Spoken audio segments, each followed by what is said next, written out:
Tonight's episode of the 31st Lap Podcast is brought to you by DirtTrackDigest.com. If it's on dirt, it's on Dirt Track Digest.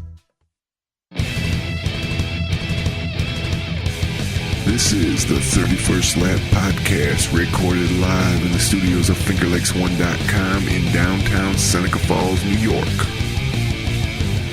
And now, your host, Chris Marquardt. Good afternoon, good evening, and welcome to the 31st Lap Podcast, episode 247 on deck tonight. Got a fun one on the line. We've got Mike Mallett joining us here to talk a little bit about the ever-expanding kingdom of Dirt Track Digest and what they've got planned and in store for 2019. Mike, man, thanks for making some time for us. We adjusted the schedule a little bit. We're a little earlier than we usually are, but you know, this time of year, time is hard to come by with the holidays sitting right there and everything that's being demanded of you at school. Well, considering I go to bed at like 6:30 now that the sun goes down at 4, so we got to get this in early.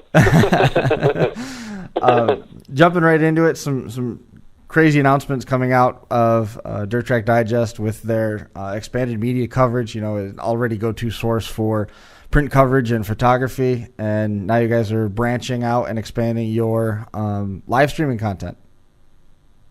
Yeah, life's pretty good there with our live streaming. We were able to make a deal here, got together at the Northeast Racing Products Trade Show and Expo at the New York State Fairgrounds with Brett Dale.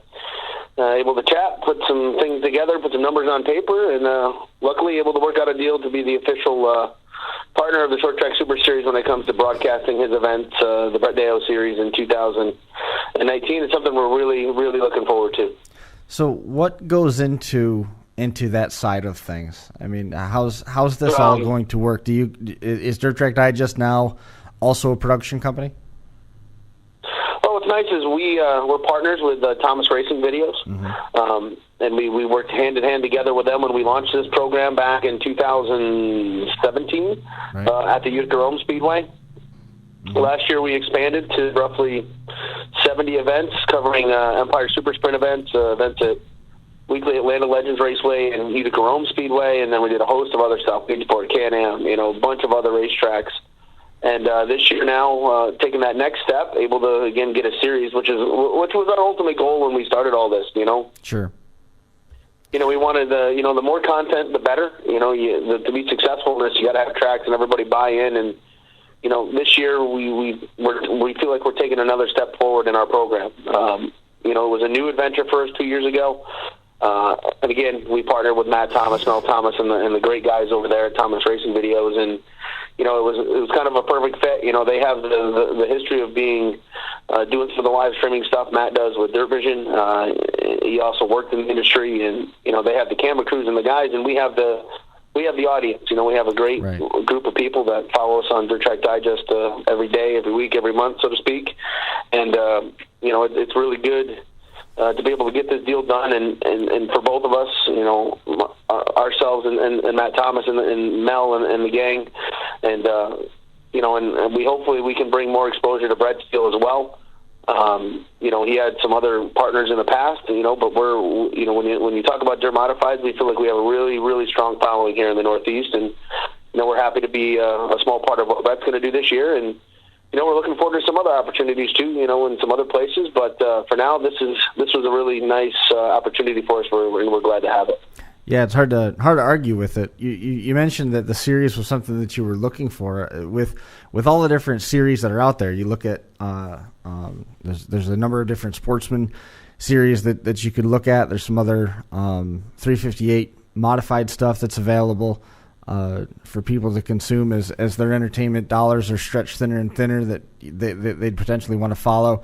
Obviously, the Super Dirt Car Series, Empire Super Sprints, and Brett Dale's operation with the Short Track Super Series. What was the first and foremost? What was the draw or the interest in getting a series under wraps like that?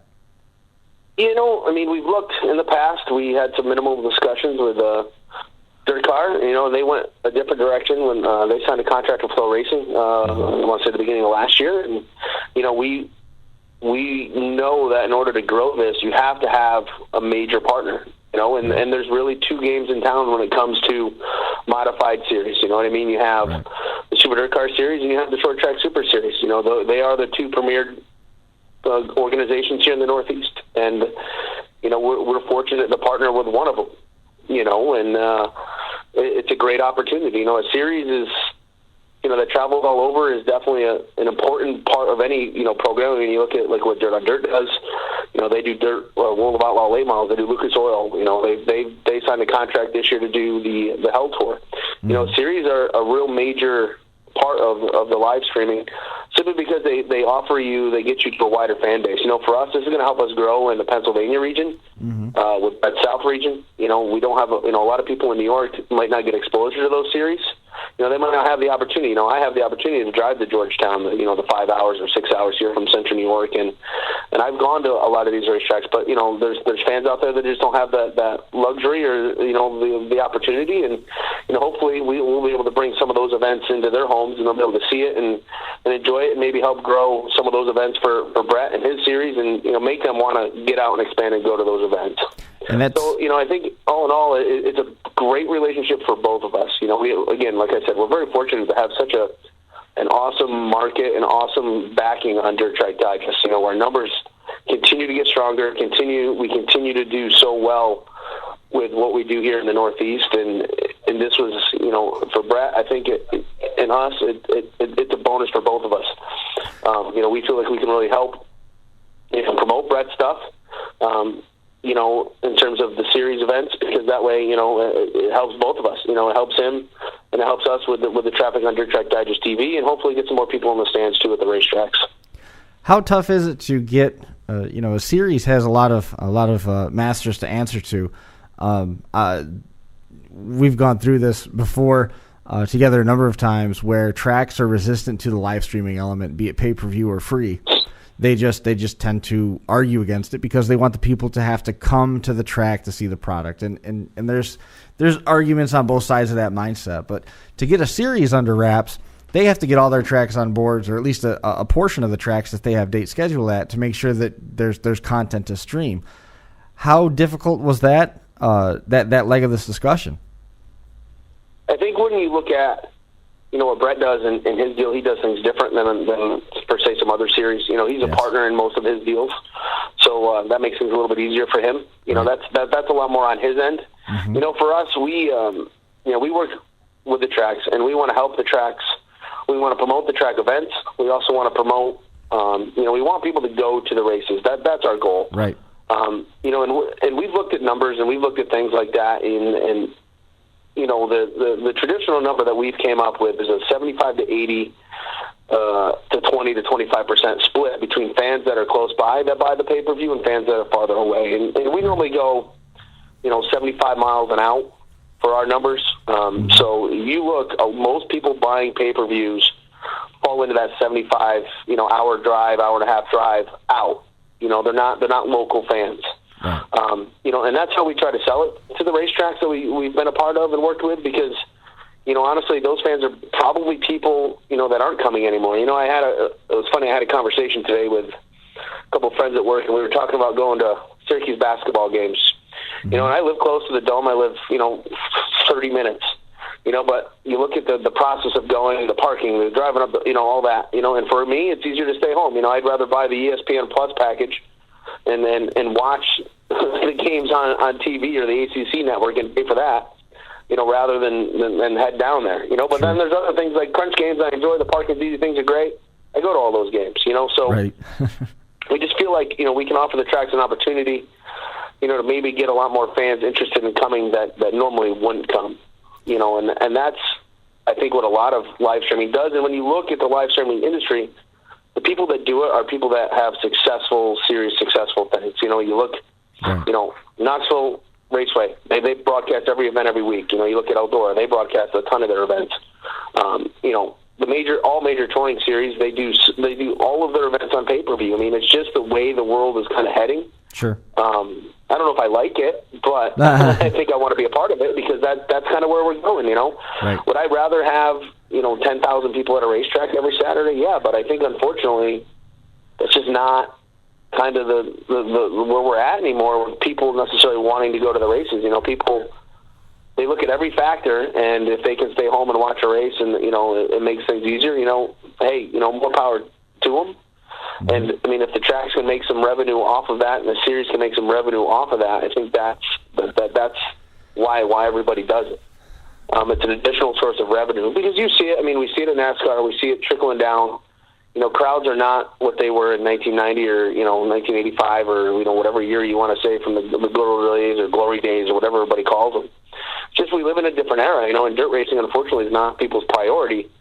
But if you can offer them an opportunity to watch it on their phone or watch it at home on their TV, maybe it becomes more of a priority, and that's what we're hoping happens here. And and we hope they see an exciting product, and then that makes them think, next time, hey, look, this series or Short Track Super Series or hey, that race at Utica on Sunday was awesome. We got to get out there and we got to see that play. So right, that's kind of what we hope and want to accomplish. We want people to, first and foremost, we want people to go to the races. But if they can't make it, and there's a way that we can bring them the action and still get them excited about our racing and our product and where we're at, then that's what we're there to do. Hopefully that answered that. I think I took a really long time getting there on that one. Sorry. It was multifaceted though. It was good. You hit on the 75-mile radius that you guys look at, and by giving folks at home the opportunity to see these tracks, you're giving them that preliminary taste that so many times we see, especially drivers when they're looking to compete someplace, they might not bring the car the first time they go to the track. They might go there and take a look and see what it is, do some R&D before they decide to trailer up and bring the car over to compete. And sometimes fans are of the similar mindset. They want to make sure that it's got good sight lines, that it's not dark, that the show doesn't drag on, that the track isn't rough, things along those lines. And this gives them the chance to sort of scope it out before they decide to make that destination, and hopefully it helps sell them on making the trip next time around, and which you effectively hit on. But that look in to get over that apprehension hurdle, it certainly serves a service, if that makes any sense, along those lines too. Oh yeah. You need, again, how everything nowadays is so digital. We're all connected, probably more than we need to be. I mean, at the end of the day, but if I want to go, let's say I've never been to a racetrack, I can go to YouTube and watch 62 videos of that racetrack, and, right. You can go on racing forums, you can go on Facebook, and you can go on, Twitter, wherever, and see tons of stuff about all these different tracks. This gives you that opportunity to see a quality product, quality, and we feel like the places that we've been fortunate enough to go, we've seen a lot of really good racing. And it shows that, there's still a lot of good racing out there, and going to the track, again, still should be your first priority. I know for me, I think I stayed home one night all year last year where I was sicker than sick, and I watched, unfortunately, I watched Canandaigua, or Lane of Legends Raceway on DTD TV, and I just couldn't get out of the house. I mean, I was that sick.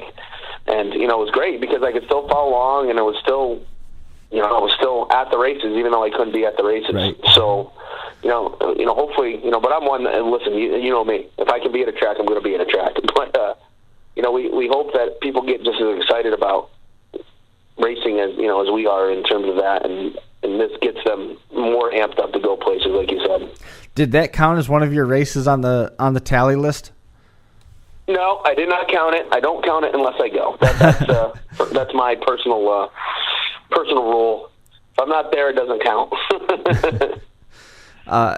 Beyond that, looking ahead to 2018, I understand that Dirt Track Digest is coming out with its own Facebook-style social media platform so that you're well-rounded, right? Yeah, you and I have talked. We kind of debuted it this year at Super Dirt Week, with the Dirt Track Digest TV Live from the event. And, we thought that went really well. I know you were a part of it. You were there for our Friday and Saturday shows, and honestly, I thought we had a great time. Fans were real receptive to it. We had some great sponsor help from Billy Whitaker Cars and Trucks, and we're hoping to continue that program. I know as part of our deal with Brett Dale, we're going to be doing a few of his shows. Right. Tentatively, we're going to do the South Region opener at Georgetown.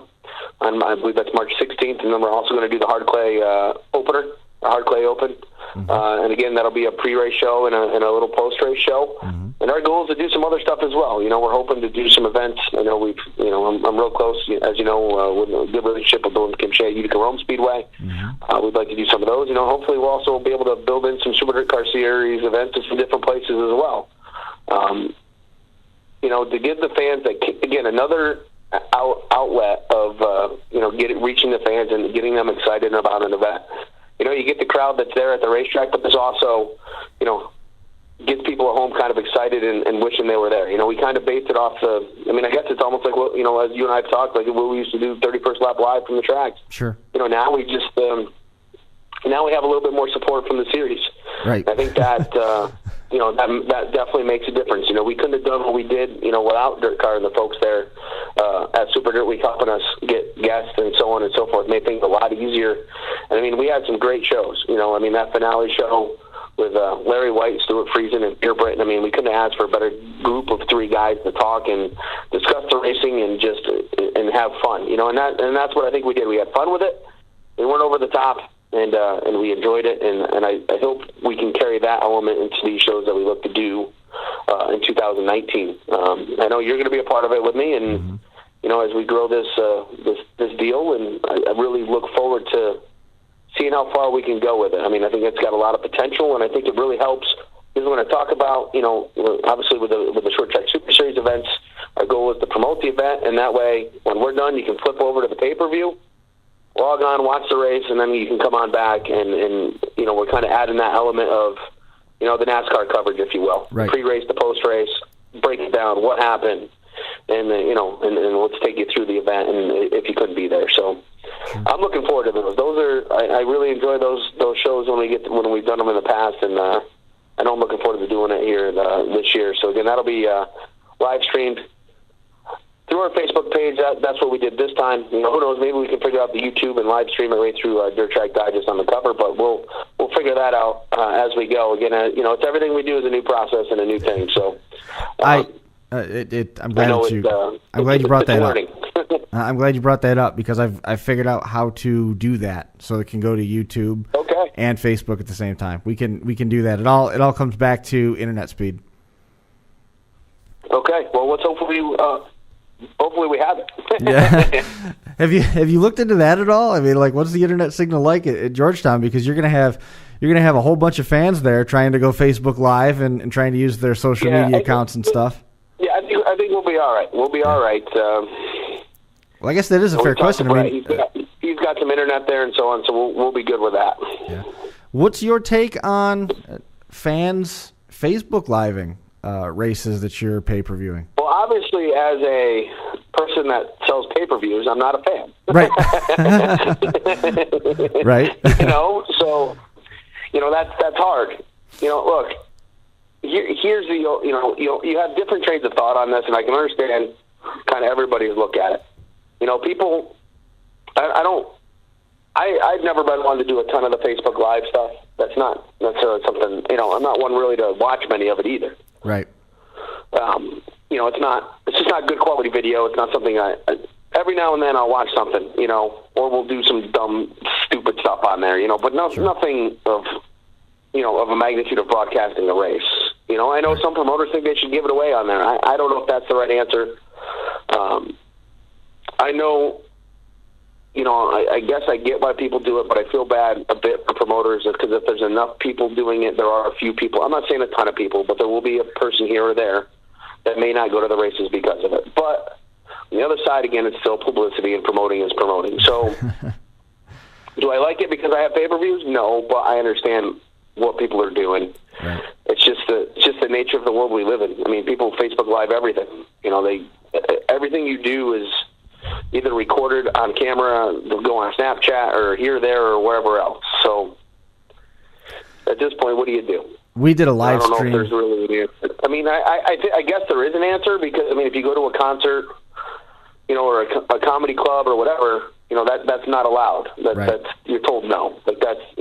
So I don't know. Maybe that's what tracks should do. I don't know. I don't know what the answer is to that issue, honestly. We did a live show for free up in Minnesota one year, and the following year we pay-per-viewed it, and we had a bunch of people in the stands ahead of the Derby, that told us that they were going to go Facebook Live, and they actively tried to sabotage the pay-per-view fan base and went with their Facebook Live repeatedly off of their cell phones in the grandstands. And what they didn't realize is when they were doing that, it was also chewing up what little bandwidth, because we had our own hotspot, so we had a dedicated internet that nobody else was using, but the tower that was the tower that we were hitting was still getting clogged up by all these people that were trying to Facebook Live. So it really caused some havoc. Yep. It was a challenge. I appreciate you coming on and hanging out with us. Yeah, we're going to be part of it. I'm looking forward to making that trip to Georgetown. I don't think I've ever been to Georgetown. I was trying to remember.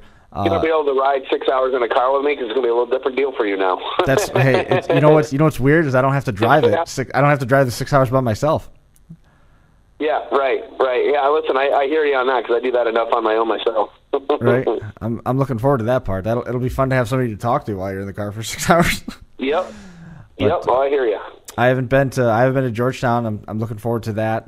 I'm looking forward to. There's a lot of good things that are going to come of this. I think I'm excited to be able to be at some races again and potentially dust off some notepads and do a little bit of storying again. I think it's kind of cool that it come together with Brett Deo's series, because I remember 18 years ago when we were all coming up through kind of at the same time. God, we're getting old. It is. Yeah, we were all that next generation of writer. I mean, we were all, Brett was with Ariado. I started with Fire on Dirt. I mean, you were writing, Finger Lakes Times locally and doing some different deals, and we all kind of each took our own direction, and went kind of a one way or the other. But yeah, it's definitely going to be interesting to have the three of us kind of working together and trying to do what we're going to do. So I'm just looking forward to having some fun. Yes. That's the main goal of all this, is to enjoy it and have fun. There's going to be plenty of that. And promote some racing. Yeah, right. And promote racing. I mean, that's what our ultimate goal on Dirt Track Digest is, of course. I mean, we want to be there for the betterment of the sport and take it to the next level. And I feel, the more we can do in this neck of the woods and more media and social media and things of that nature we do, the more we're helping out the tracks. And again, that's always been our goal. Sure. You mentioned working together, and there's been a little bit of that happening here this off season. You've been following it pretty closely. It strikes me as one of the busier off seasons through November and the beginning of December in recent memory, with Mike Mahaney cutting a new deal, Ronnie Davis cutting a new deal, Dave Marcichelli and Mike Payne getting together, Doug Emery changing his racing plans. It's been a busy off season. Yeah, it's been a very interesting off season so far with the driver swapping, the driver moves and all that. I mean, I think the first real piece that fell there was Matt Williamson taking over the reins of the Buzz Chew number 88. Right. And I got to say I'm pretty excited about that for him. I talked to Matty a lot over the years, and I've gotten to know him pretty well, and he's a good guy, and you kind of saw that he was the next guy in line to get a quality ride. Things have been popping up for him the last couple of years. He's been a very good driver in his region. He's a Lernerville Speedway track champion, Merrittville Speedway track champion. Very good out in the western region. This year, he was able to get out on the road a little bit. Jeff Barrett gave him an opportunity behind the wheel of the 3-car. And he ran some short track Super Series races, the North region. I want to say he was top 5 in points. He ran some series races. He was really good in those series races. So to me, it was logical that the next step for him was a ride with the Super Dirt Car Series. So he'll be a great addition to the Super Dirt Car Series. And I fully expect him to be a guy that's in the mix at the end of the year with the likes of Shepard and Rudolph and Jimmy Phelps and Brett Hearn and and the host of other guys, Britt and Danny Johnson, you can list every guy, Right. I fully expect that you'll see him, Max McGraw, another one, again, I don't want to leave anybody out, but he will be in the mix for a series championship, whether maybe not the first year as he's learning on some of the tracks, but, the quality is there, the talent's there, that you'll definitely see him competing with those guys for wins, as the season progresses. And as a result of that, obviously Mike Mahaney found himself kind of obviously out of a ride when that deal all transpired. So now Mike Mahaney making the switch over to the Huttig Racing team, which probably more popular and more well-known for being the 35 car that competes out of Airborne in that region, Plattsburgh area. Mike Perotti drove it, and so did Frank Cozen. That's probably the guy most recently running it on the series. So, it's good for Mike. I'm glad to see Mike land on his feet, and Mike's another talented guy. Unfortunately, things just didn't go, all that well for him this year. Just struggled a little bit. The team didn't race a ton, and I think that obviously makes things a little bit more difficult. And they just had some tough luck. It just seemed like wherever they went, whether it was engine issues or what, they just had bad luck. And unfortunately, that happens in racing. But it's nice to see Mike get a ride and land with the number 35 car. And again, he'll be back on tour. And he's another guy that has the ability and the talent to be there, and he'll be in the mix throughout the season as well. So, those are two great names to have committed to the full tour. And Billy Decker's also back. add in a young guy like Jack Lehner, who we saw just recently announced that he'll be running the entire Super Dirt Car Series, so he'll be a rookie campaigner. So that'll be interesting to see. And there's a lot of younger guys that are coming out. Demetrius Drelis, another one. So the series is going to have a lot of young blood in it, but you're still going to have the stars at the top. Right. You're going to have Matt Shepard, and Matt Shepard is on a mission now. Matt Shepard going for number 8. You're right. So he's going to be tough to beat. That's the guy. All eyes are going to be on is Shepard. As again, he's going. But Eric Rudolph this year was there. Eric Rudolph pushed him. So I expect Eric to get better, considering Eric now has that year of the tour under his belt. Sure. And Eric just won over the weekend down in New Jersey indoors. Yeah, he won in the midget. And that shows you how versatile he is. Yep. And he's always been good in the small cars. You'll see his name pop up. The TQs kick off here. I want to say the first weekend in January, the 3rd and 4th at Allentown. And then they're in Atlantic City.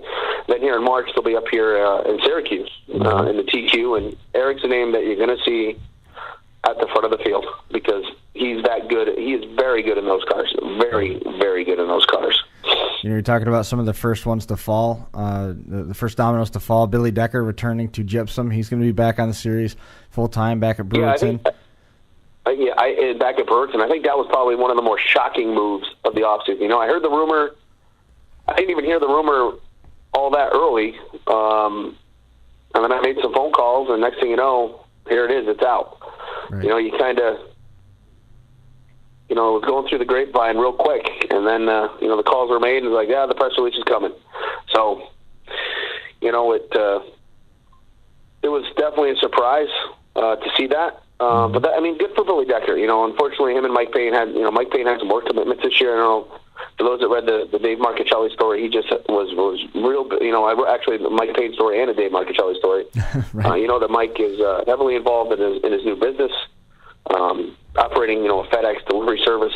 So that's been very, very good for him. And that's great for Mike. Mike's been in racing a long time, and this opportunity presented itself. He got in. Things are going really, really well. He's experiencing huge growth, but unfortunately that hurt the racing effort, and you didn't get to see Billy Decker as much on the Super Dirt Car Series. But you did get to see Billy Decker driving for Jeremy Smith and win the North Region for the Short Track Super Series. So, it wasn't a great year on the tour for Decker in terms of the Super Dirt Car Series, but he did have some success over on the American Racers, running Brett Deo's deal. So, this deal will be interesting. Again, it'll be good to have Billy Decker back full time. And he's another guy that's won his fair share of Super Dirt Car Series races. So again, helps that deal get stronger and add some quality and some depth to that field as well, being at every race. And you continue on with Mike Payne, and it's, I tell you, it's nice to see guys move up. We saw Rocky Warner dominate, alongside Dave Marchicelli for a few years in the Sportsman. And then Rocky here last year, or the year before, made the jump up to the modifieds, and now he's in his, learning phase of getting experience there in the small blocks and the big blocks. And now it's great to see Dave Marchicelli making that step here this year as well. Mm-hmm. He'll be moving up to the 358s regularly, weekly, and then now as we reported 2 weeks ago now, that Dave Marchicelli is joining up with Payne. He's going to maintain the cars, take care of all the cars, do all that for him, and that'll allow Mike Payne to do what he wants to do, kind of be an absentee owner, but still stay in racing. So that'll be good. They're going to hit or miss some big block events, and then again, you added, I think you mentioned Ronnie Davis III. Mm-hmm. He's another guy. He's joining the core racing team. And he's going to run some big block races. So it's definitely nice to see those guys that were dominant sportsman drivers, really good sportsman drivers, now making that move to modifieds, whether it's 358s or big blocks. And I think that's what we've talked about the last few years, is like we need some of these veteran guys to move up, move out of the sportsman and move into modifieds and give some other young guys a chance. And, I have to say it's probably partially because of that 358 deal that's come to Central New York with Utica Rome, Can-Am, and Fulton all going small block. That's definitely given a lot of these guys another opportunity. Right. It certainly did give cause to that change. Otherwise, who knows what would have come of it, because the small block, not having that small block step and trying to go from sportsman right to big block, it just there's no place to hone your craft, and there's also no place to find the budget. It's a big, big change in budget. Running a sportsman full-time 50 races is way different than running a big block full-time 50 races. Yeah. Obviously, specifically it starts with what's bolted between the pipes, between the rails. Obviously that's a huge cost to make that move, make that jump. So, the small block has made it a little bit more affordable, the different options out there. Every one of them, Donath Motorworks or LJL Kevlar or whichever one, they all have good deals where you can buy a spec motor or a spec priced motor, and that definitely has made it a lot easier for guys. So hopefully we continue to see that trend, and we continue to see growth in that small block division, because I think long term that helps make the overall health of the sport healthier. When you get the quality guys that we get moving into that class now. That is very true, and I'm sure there's more. I'm sure there's more changes coming. It's still relatively early.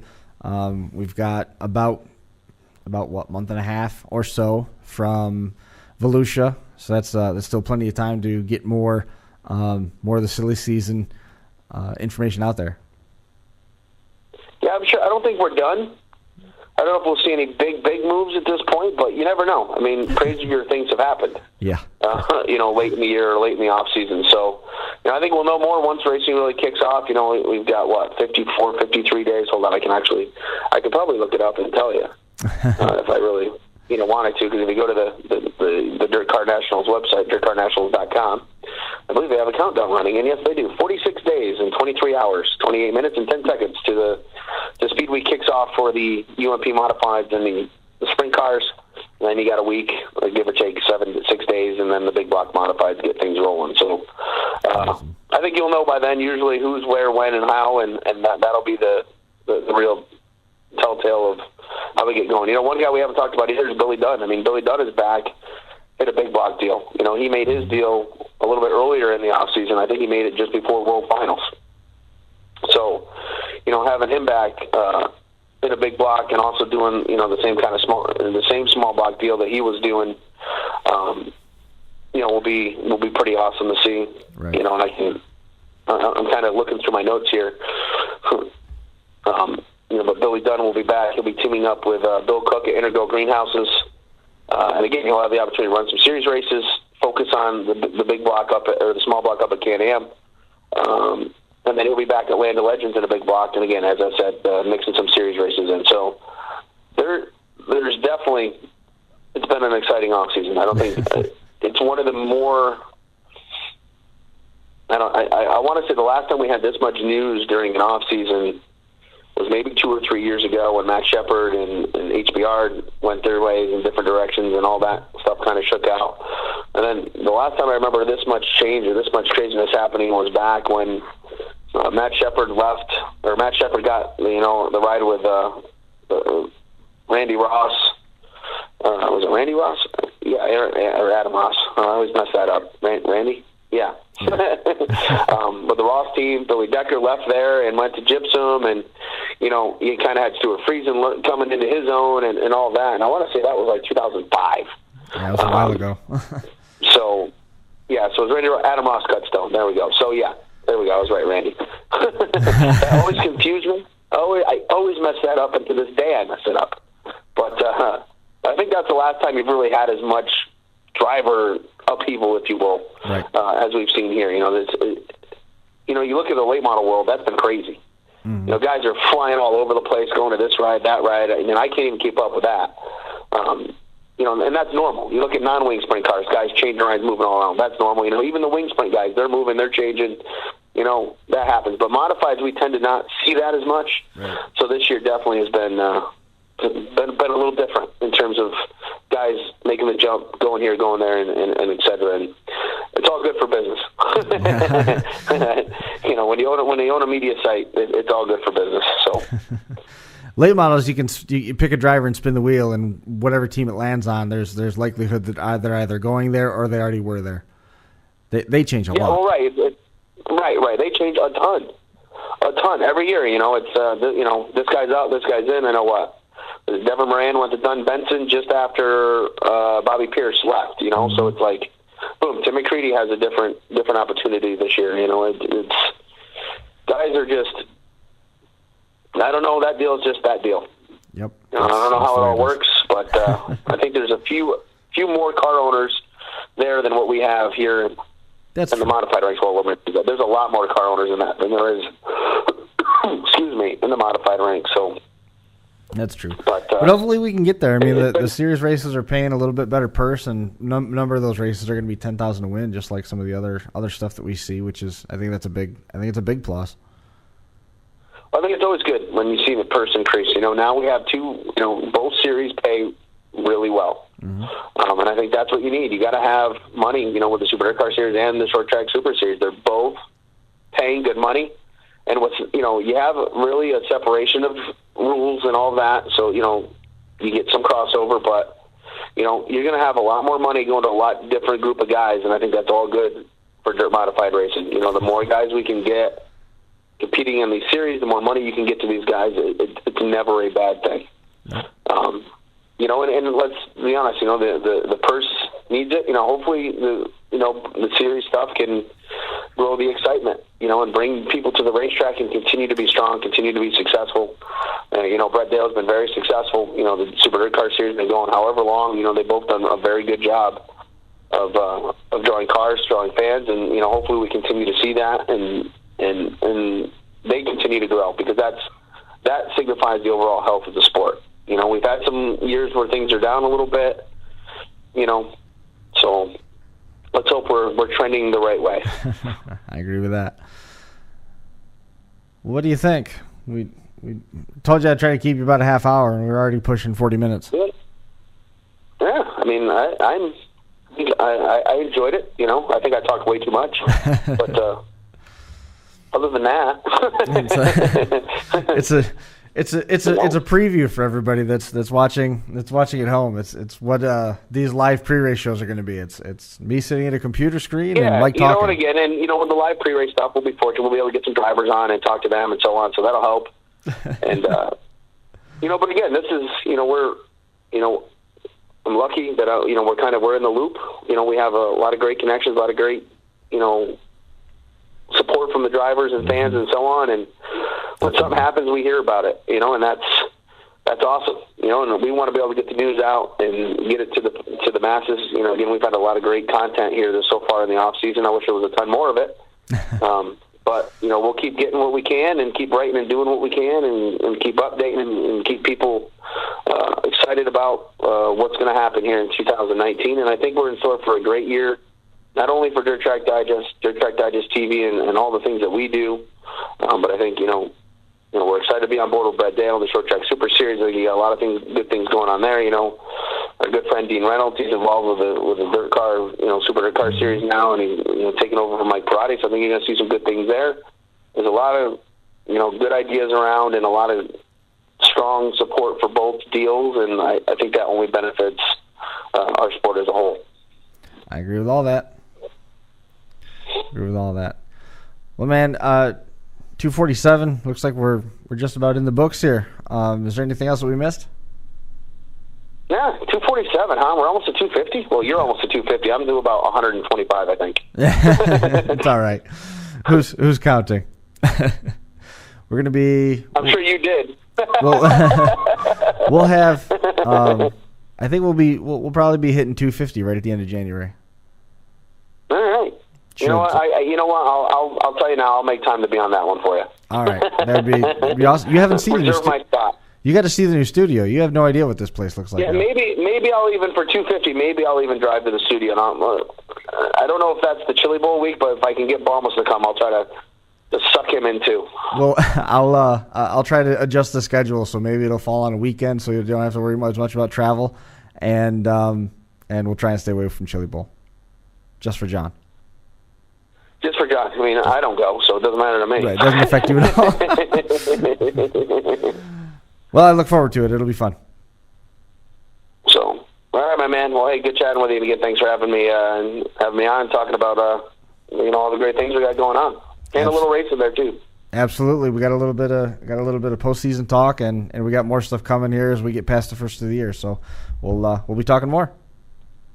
All right, man. Look forward to chatting with you. I'll talk to you later. For sure. Thanks for coming on, Mike. We'll see you later. Anytime. Yep. Bye. Bye now. There goes Mike Mallett with Dirt Track Digest. Spending 45 minutes with us to talk about all the changes that they've got on deck. And I want to wish everybody a very Merry Christmas and Happy New Year. If we don't talk to you before then, truthfully, I don't anticipate talking to any of you before then. At least not through this microphone. On Facebook, we could always do that. We'll see as that comes about. But other than that, that's going to do it for this one. We appreciate everybody that tunes in and supports us week in and week out. Hit the subscribe button on the Finger Lakes 1 page. I'm going to let them know that you like the 31st lap. Next week, we will be back with the Final Round Drag Racing podcast, and on Monday, you can catch Crash Course Demolition Derby podcast. We will see everybody next time. That's going to do it for us here at the North Park Building at Academy Square. We'll see everybody next time.